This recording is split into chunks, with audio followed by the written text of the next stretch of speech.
dans François, j'ai vu que Jacques Martin cherchait des collaborateurs pour une nouvelle émission, genre Le Petit Rapporteur. Et pareil, j'ai envoyé mes textes du Vrai Faux Journal, ceux que j'écrivais pour Claude Villers à l'époque. Enfin, pour moi, hein, puisque Claude, quand même, mettait à l'antenne les gens, la troupe qui travaillait avec lui. Et pareil, j'ai été engagé sur un courrier, mais rien de plus. Incroyable. Et la classe ?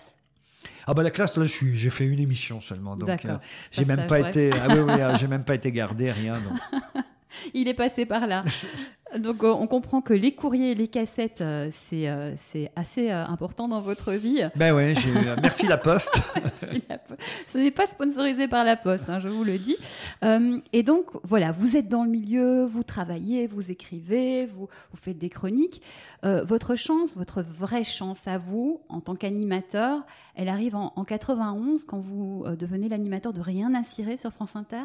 Ah oui, on peut dire que c'est vraiment l'émission qui a... Même si la télé a quand même été importante. Jacques Martin, ça a été important. Pourquoi ? Parce que ça vous offre une exposition sans laquelle peut-être Pierre Bouteiller ne m'aurait pas confié Rien à cirer. C'est aussi parce que entre 90 et 91, on commence à avoir des papiers sur moi, des petits papiers, mais des petits papiers dans la presse spécialisée, la presse télé, que Pierre Bouteiller se dit « Ah bah tiens, quand même, ce type qui est chez Claude Villers, peut-être qu'on pourrait lui confier une émission à lui. » Voilà. Donc, au final, quand même, la télé, je dis toujours j'ai réussi grâce à la radio, c'est vrai et c'est faux, parce que c'est grâce à des articles sur ce que je faisais à la télé, je pense que les directeurs de la radio m'ont aussi confié des choses plus importantes. C'était votre rêve, en fait, secret quand même D'avoir ma propre émission. Oui. Ah oui, évidemment. J'ai même quitté Europe 1 à cause de ça. Parce que comme j'étais auteur et nègre de Jean Amadou, je voulais quand même faire de l'antenne. C'était ça que j'avais envie de faire. Moi, auteur, c'est une chose, mais je voulais parler dans le micro. D'ailleurs, je le fais encore aujourd'hui, c'est pas pour rien. Je pourrais, après tout, me contenter d'être auteur ou de faire de la scène. Mais non, moi, ce que j'aime, c'est la radio avant tout. Donc, vraiment avant toute chose. Donc, non, j'ai quitté Europe 1 parce que le directeur de l'époque, Patrice Blanc-Francard, m'a dit, bah non, vous n'êtes pas fait pour faire de l'antenne, vous avez une mauvaise voix radio, vous segmentez les auditrices, enfin bon bref, tout ce genre de conneries qu'on peut entendre à l'époque. Oui, et encore aujourd'hui. C'est un petit peu trompé apparemment. Qu'est-ce qui vous plaît autant dans la radio ? Je sais pas, l'imaginaire, moi le fait qu'elle m'ait sauvé, donc je me dis... au fond, elle sauve sûrement... J'aime pas trop ce que je suis en train de faire là, ça pourrait paraître démago, mais je suis vraiment anti-démago. Le public d'ailleurs qui vient ici le sait bien, parce que je flatte jamais le public, moi, c'est pas mon genre. Mais ça me touche d'imaginer qu'il y a des gens qui sont chez eux et pour qui ça compte un rendez-vous radiophonique, parce que ça va leur remonter le moral, parce que ça va leur changer les idées, parce que ça va, à notre façon, les sauver, comme moi, ça m'a sauvé. J'étais pas mourant, vous voyez. Mais le pire, c'est qu'en plus, il y en a des gens qui sont mourants et que ça sauve au moins pendant le restant de leur vie. Donc la radio, elle a ce pouvoir-là, plus que la télé. Ouais, c'est une belle... motivation et sincère du coup évidemment. Alors vous parlez de télévision, c'était un rêve de faire de la télévision pour vous ? Pas du tout. Non, parce que vous n'aimez pas votre image, vous n'aimez pas vous voir. Oui, puis j'y ai même pas pensé. Déjà, penser faire de la radio, c'était déjà abracadabrantesque, comme a dit depuis un ex-président de la République maintenant. Mais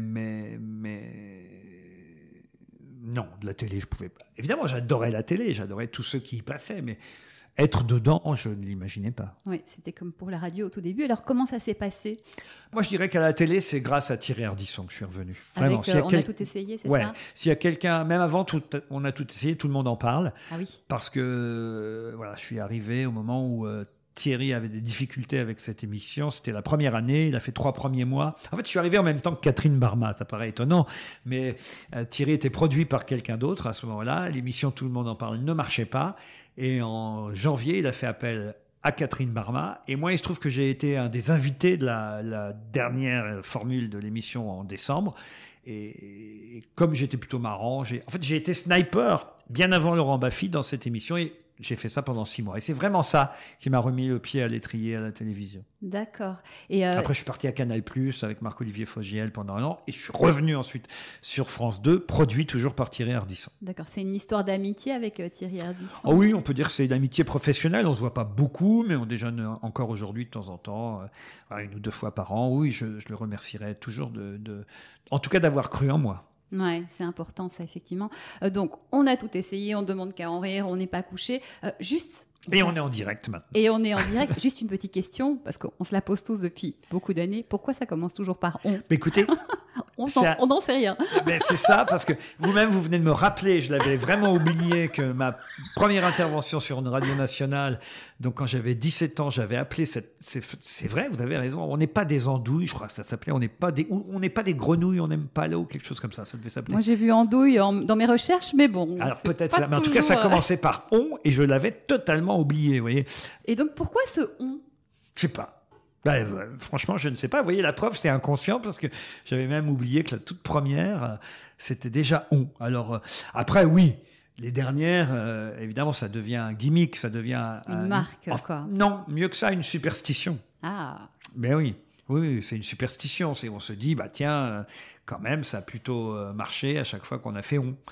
J'ai fait des choses où il n'y avait pas on qui ont marché, mais ce n'était pas les miennes. Quand je fais Les Enfants de la télé, c'est une émission qui existe avant moi. Quand je fais Les Grosses Têtes, c'est une émission qui existe avant moi.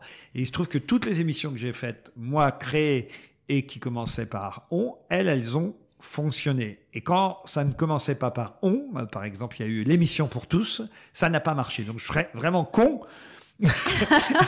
Avec on à la fin, je serais vraiment con de ne pas croire à cette superstition. Alors justement, j'allais vous en parler. J'allais vous parler de ce succès. Ça a vraiment marché pour vous. Alors, c'est pas arrivé comme ça. Vous avez bossé pour, vous avez prouvé. Et puis, il y a quelques émissions, dont entre autres l'émission pour tous, les news aussi. Il n'y avait pas on au début. Les news, voilà, qui n'ont pas rencontré le succès. Justement, après tout ce succès, comment vous vivez les moments de non-succès?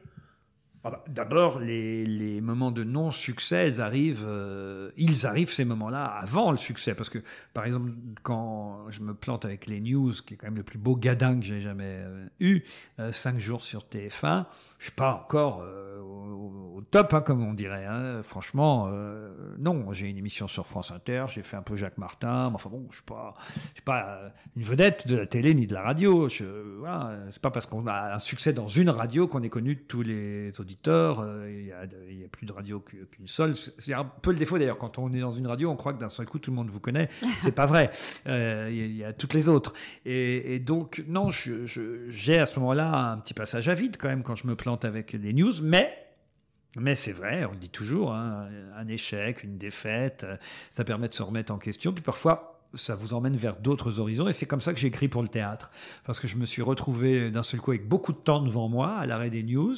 Parce que pour faire cette émission quotidienne sur TF1, produite par Thierry Ardisson, encore, déjà, j'avais demandé à France Inter d'arrêter mon émission de 2 heures, entre 11h et 13h. Je faisais plus qu'une émission d'1 heure le matin, entre 9 et 10, pour avoir la journée devant moi pour préparer le direct.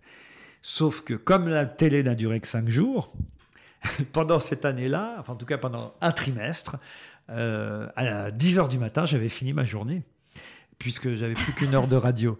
Et donc là, je me suis dit, mais qu'est-ce que je vais faire de ma journée? Surtout pour un hyperactif, voilà. C'est un peu light. Et je me suis mis à écrire pour le théâtre. Voilà. Et comme quoi, sans cet échec des news, je n'aurais pas... Alors certains qui n'aiment pas ce que je fais diront, pas de bol. À cause de ça, il a écrit pour le théâtre. Mais moi, je peux dire que grâce à ça, j'ai réalisé un autre rêve.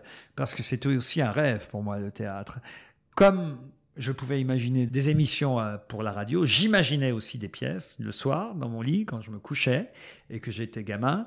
Après la fameuse émission de l'époque de Pierre Sabag au théâtre ce soir, j'allais me coucher et j'imaginais la suite. Et je refaisais des pièces avec Maria Pacôme, avec Jacqueline Maillan, avec Marc Mercadier, avec Amarande, Jean Le Poulain et d'autres. Et j'écrivais d'autres pièces, d'autres sujets, d'autres quiproquos. Tout ça dans ma tête. J'écrivais pas avec un papier et un stylo. Mais c'est comme ça que je m'endormais le vendredi soir. Mais il s'en passait des choses dans votre tête, Laurent. Ah oui. Il se passait rien ailleurs. On fait ce qu'on peut avec ce qu'on a, en fait. Voilà. Vous parliez du théâtre, justement, ce rêve réalisé. Vous avez même produit des artistes, Vincent de Dienne, Gaspard Proust, Michael Gregorio. Ce rêve, c'est finalement... Marie Laforêt aussi. Marie Laforêt, oui, grâce à vous, on doit son retour sur scène. En fait, tout ça, ça vient de la télé quand vous étiez, et la radio quand vous étiez adolescent. Absolument. C'est vraiment... Il n'y a pas meilleure définition qu'un enfant de la télé... C'est ça. Ouais. Et de la radio. Et pour en revenir à aujourd'hui, donc, et aussi au rapport justement à ce que pensent les autres, les grosses têtes, vous avez repris en 2014, vous succédez à Philippe Bouvard. Donc, bon, pour vous, c'est un rêve quand même qui se réalise. Et en même temps, il y a des tas de gens qui sont super contents que ce soit vous. Et puis, il y a des tas de gens qui sont des fidèles de Philippe Bouvard. Donc, il y a des choses pas très sympas qui sont dites sur vous. Comment vous vivez ça ? Au début, un peu mal. Mais j'ai signé déjà. Et c'est vrai que quand ça a été dévoilé, c'était le début des réseaux sociaux, Twitter et compagnie, et j'en ai pris plein la poire. Parce qu'il y avait des fidèles de Philippe Bouvard, des gens qui estimaient que j'étais pas fait pour le remplacer, ou d'ailleurs je ne l'ai pas remplacé, je n'ai fait que lui succéder, mais ils ne pensaient pas que c'était possible. Et là, j'avais quoi comme solution ? Abandonner, dire à Christopher Baldelli on s'est trompé, on déchire le contrat, je reste à Europe 1, je viens pas parce que franchement là quand on voit, ce qu'on lit, il y a qu'une solution, c'est ou déchirer le contrat ou se pendre. Et c'est là que j'ai compris que les réseaux sociaux n'étaient absolument pas représentatifs de l'ensemble de la population, ni même des auditeurs, ni même des téléspectateurs, et que c'était souvent des gens qui, pas tous, heureusement, sur les réseaux sociaux, il y a aussi des gens sympathiques et agréables, mais il y a aussi des gens qui ne pensent qu'à une chose, c'est dire du mal, dire ce qu'ils pensent qui n'est pas forcément la bonne pensée. Et puis, le courrier des lecteurs, à une époque, on avait ça, ou des auditeurs, ou des téléspectateurs, on avait ça, mais personne n'en tenait compte, au fond, vraiment. Et c'était pas plus mal. Parce que pourquoi quelqu'un saurait mieux qu'un animateur ce qu'il doit faire, ce qu'il doit dire, ce qu'il doit être ? Chacun fait comme il le sent, comme il le peut, et je pense qu'on doit en faire qu'à sa tête. Et réussir ou pas avec ce qu'on sait faire.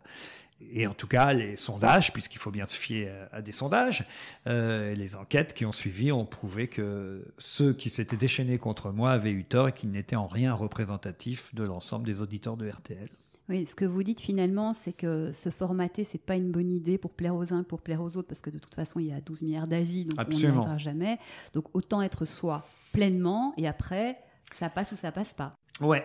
Juste une dernière petite chose sur les grosses têtes, ce qui est marrant et finalement la boucle est bouclée, c'est que dans les années 80 sur Radio Force 7, vous présentez deux émissions, Les Bonnes Têtes et Les Petites Têtes, qui reprennent le concept des grosses têtes. Ah ben absolument, parce que j'étais fan des grosses têtes. C'est pas par hasard que j'anime cette émission-là aujourd'hui. C'est pas par hasard que j'ai dit oui, parce qu'au fond, autrement, j'aurais eu aucune raison. J'étais très bien à Europe 1 l'après-midi, même si au bout de 15 ans, il y a une lassitude qui s'installe. Mais enfin, quand même, c'est un peu bizarre comme challenge d'aller reprendre une émission. Je crois qu'elle avait déjà 37 ans à ce moment-là, quand Philippe Bouvard on lui a demandé de laisser son micro.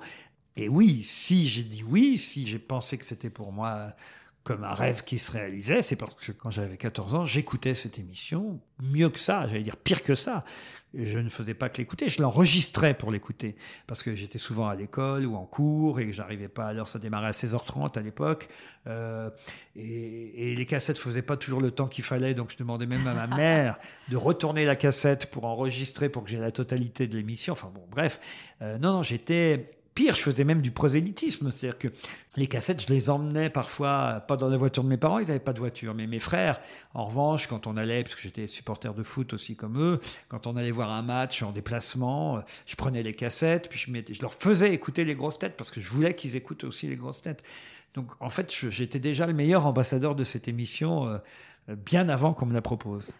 Voilà pourquoi j'ai fait les petites têtes et les bonnes têtes au niveau local, dans des radios locales à cette époque. Donc, qu'est-ce qui se passe dans votre tête le jour où on vous propose les grosses têtes ? C'était écrit. Ah. Je pense que dans ces cas-là, on se dit c'était écrit. Mais je ne pouvais pas imaginer quand même qu'un directeur se dise c'est lui qu'on va choisir et qu'on va prendre, parce que je sais qu'il y avait des tas d'animateurs, y compris ici au sein de RTL, qui rêvaient de reprendre le flambeau de Stéphane Bern, même à Coé, en passant par d'autres animateurs de la station. Donc, franchement, je ne pouvais pas imaginer qu'on vienne me chercher. Mais quand on est venu me chercher, je ne pouvais plus dire non. Ça, c'est sûr. Alors, quelque chose de récurrent aussi dans votre vie, c'est cette troupe qui tourne toujours autour de vous. C'est important d'être avec les autres. Oui et non. Parce que j'aime les deux. J'aime bien être avec une bande, mais j'aime bien être seul aussi. Et c'est pour ça que j'aime bien écrire, pour le théâtre par exemple, parce que ça, c'est des vrais moments de solitude quand on écrit. J'ai besoin des deux. J'ai besoin d'une troupe, comme je l'ai parfois et comme je l'ai souvent eu, et c'est vrai à la radio ou à la télévision. Mais par exemple, dans Les Enfants de la télé, c'est un exercice plus solitaire, même si au fond, on peut considérer que les invités deviennent une troupe autour de soi. N'empêche que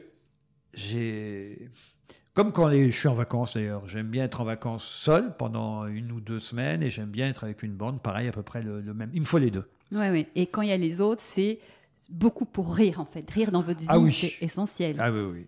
Bah, il paraît que ça fait vivre plus longtemps. Alors, comme ça, je pourrais peut-être battre le record de Philippe Bouvard. On vous le souhaite. En tout cas, ce qui est sûr aussi, c'est que vous êtes un vrai ami. C'est-à-dire que quand Christine Bravo a des difficultés, vous êtes là. Quand Jacques Martin est mourant et qu'il n'y a personne qui vient le voir, ben vous êtes là. Donc c'est important l'amitié pour vous, la fidélité? Oui, plus la fidélité même que l'amitié, parce que l'amitié c'est un mot qu'on galvaude parfois. On ne peut pas dire que j'étais ami avec Jacques Martin par exemple, mais être fidèle à ceux qui vous ont aidé, tendu la main, moi, je trouve que c'est important. Moi, je pense que c'est la mémoire, en fait, c'est important. Voilà. L'amitié, c'est autre chose, parce que l'amitié, l'amitié sont des actes. Et puis, on n'a pas besoin de se dire qu'on est amis, et puis on le sait qu'on est amis. Et dans ce métier, on se dit parfois trop qu'on est amis alors qu'on ne l'est pas. Donc, Jacques Martin, je n'étais pas ami avec lui. Mais en revanche, puis il y a le hasard géographique, il faut être honnête. J'étais à ce moment-là, moi, sur Biarritz et Jacques Martin aussi à l'hôtel du Palais. Je vais pas raconter d'histoire. S'il avait été dans un hôtel à Marseille, je ne sais pas si je serais allé le voir aussi régulièrement. Donc il y a le hasard géographique qui a joué.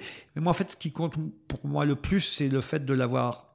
Ça, c'est un rêve, pareil, puisque c'est une émission sur les rêves, c'est de l'avoir repris à un moment donné, alors qu'il était déjà souffrant, qu'il était déjà plus à la télévision, qu'il avait fait même, je crois, plusieurs AVC, et qu'il avait même des difficultés d'élocution.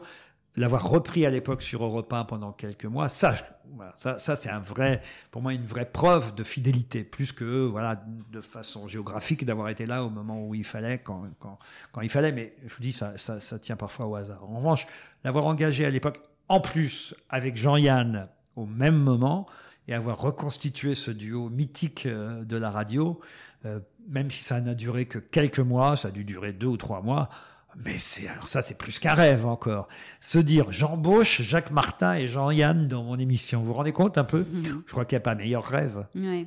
Si on regarde un peu toute votre carrière, pour vous, on connaît un peu votre histoire, mais pour vous, le moment le plus dur, ça a été lequel? Je dirais les news. Ouais. Ouais, vraiment, le moment des news sur TF1, parce que je suis à France Inter. On a, pour certains, l'impression d'être des traîtres dès qu'on va vers un grand public, alors qu'on est censé rester dans un entre-soi. Et au fond, je ne regrette pas, moi, de l'avoir quitté, cet entre-soi. Mais ça a été à ce moment-là une souffrance, parce que j'en ai pris plein la tronche. Ouais. Et donc oui, c'est peut-être la période la plus difficile, mais ça n'a pas duré très longtemps. Non, puis vous avez rebondi en faisant des pièces, entre autres. Et le moment le plus magnifique, incroyable, hallucinant de votre carrière? Ah ben là, j'ai aucune hésitation possible. C'est Marie Laforêt sur scène au Bouffe Parisien. Ça reste encore aujourd'hui, pour moi, le moment le plus magique. Alors que j'ai pas écrit les chansons, j'ai pas écrit le spectacle, c'est pas une de mes pièces, rien. Mais je sais pas, c'est quelque chose qui pour moi c'était tellement magique, ce spectacle.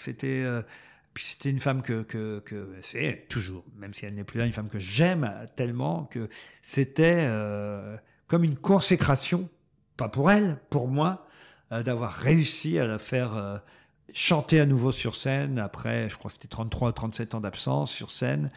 Ça reste pour moi le plus beau des spectacles. Oui, c'est vous qui avez vraiment tenu à ce qu'elle revienne. Vous êtes un peu battu pour qu'elle oui, parce qu'elle n'était pas très chaude pour ça. Et finalement, Laurent Ruquier, d'après vous, c'est quoi le secret du succès? Il n'y a pas de secret. Il n'y a pas de secret, mais évidemment, tous les vieux cons comme moi vous diront le travail. Mais je crois que c'est un mélange, le travail, la chance, les rencontres. Ouais, une vraie exigence que vous avez. Oui, le côté artisan. Moi, Je reste un artisan. Je prépare tout moi-même.